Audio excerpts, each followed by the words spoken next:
সরাসরি শিলিগুড়িতে শুরুতে যাই, নারায়ণের ওখানে যাই, সেখানকার দশমীর এই রাতের আবহটা জানার চেষ্টা করি। নারায়ণ,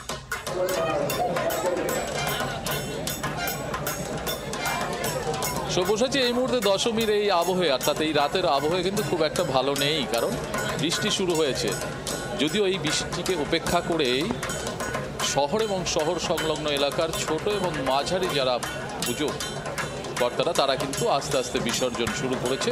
বাড়ির পুজো তো বটেই, তার পাশাপাশি ছোট ক্লাবের বিসর্জনও কিন্তু চলছে। তুইনকে উল্টো একটু দেখাতে, এই মুহূর্তে বৃষ্টি পড়ছে, যদিও বৃষ্টি শুরু হয়েছে ঘন্টাখানেক হলো। সেই বৃষ্টিকে উপেক্ষা করেই মহানন্দা ঘাটে বিসর্জন চলছে, বিসর্জনের পালা। তার পাশাপাশি বলে রাখি, এই মুহূর্তে মহানন্দার জলও কিন্তু কিছুটা বেড়েছে, যার জন্য শিলিগুড়ি পৌর কর্পোরেশন থেকে মাইকিং করে সতর্ক বার্তা জারি করেছে যে জলে যেন কারো নামা না হয়।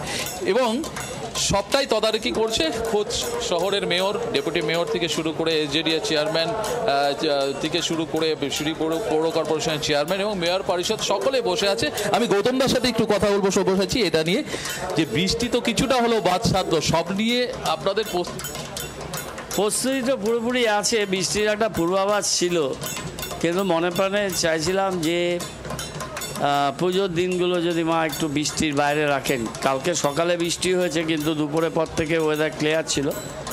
এতক্ষণ বিসর্জনটা ঠিকঠাক হচ্ছিল, কিন্তু স্বভাবতই এই আনটাইমলি বৃষ্টি তো একটু ফাঁকা হয়ে যাচ্ছে। আবার এখনও 116টা পুজো এখানে নিরঞ্জন হয়েছে, আর অন্য পার্বতী ঘাটে 22-23টা পুজো প্রতিমা বিসর্জন হয়েছে। 160-70টা হবে আজকে রাতে 1টা-1:30টা পর্যন্ত হবে। অনেকগুলো যে জায়গাতে প্যান্ডেলগুলো প্রতিমাকে নিয়ে আসছে তারা রাস্তায় আছে, তো 160-65টা হবে, কালকের মধ্যে কমপ্লিট হবে।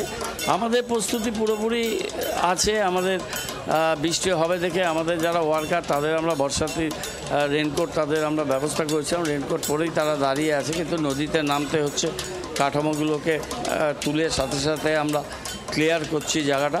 সব মিলে আমরা আছি। আমরা প্রকৃতির সাথে তো কিছু করার নেই। এই বৃষ্টি হোক আর ঝড় হোক আর তুফান হোক, প্রতিমা বিসর্জন হবে আর পুজো হবে।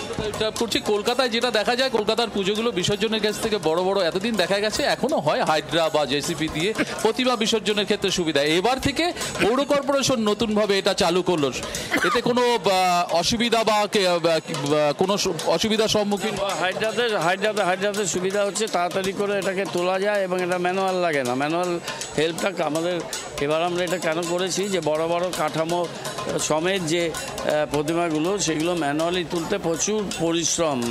সেটা আজকাল মডার্ন যুগে আর যেরকম এই দেখুন একটু আগে নদীটা তো বেশি জল ছিল না, এই পাহাড়ে বৃষ্টি হচ্ছে দেখে এই আধা ঘন্টার মধ্যে জল বেড়ে গেল। এটাই তো আমাদের এখানকার বৈশিষ্ট্য না, সেজন্য হাইড্রা ব্যবহার আমাদের সুবিধে হচ্ছে। কাঠামোগুলো খুব দ্রুত আমরা ক্লিয়ার করে দিতে পারবো, সেই জন্য হাইড্রা ব্যবহার করা হয়েছে এবং আগামী দিনেও হবে। মডার্ন এমিনিটিস যত এসছে তার ফুল ইউজ করতে হবে এবং আমরা আধুনিক প্রযুক্তি ব্যবহার করেছি দেখেই দেখুন শহরটা এত পরিষ্কার পরিচ্ছন্ন ছিল। সবাই ভেবেছিল যে প্রচুর জ্যামজ্যাট হবে, মানুষ বেরোতে পারবে না, হাঁটতে পারবে না, চলতে পারবে না, কিন্তু সেটা হয়নি। পুজো স্মুথলি হয়েছে। বাইরে থেকেও প্রচুর গাড়ি ঢুকেছে এখানে, ডুয়ার্স থেকে, চা বাগান থেকে, তারা পুজো দেখেছে, আনন্দে ফিরে গেছে। আজকেও 1:30-2টো পর্যন্ত ভাসান হবে, কিন্তু যেহেতু বৃষ্টি হয়েছে ভিড়টা একটু স্ক্যাটার্ড হয়ে আছে। আবার একটু ধরে আসলেই মানুষরা এদিক ওদিক থেকে বেরিয়ে আসবে এবং ঠিকঠাক। বাংলার আওয়াজ, বাঙালির আবেগ, জি 24 ঘন্টা।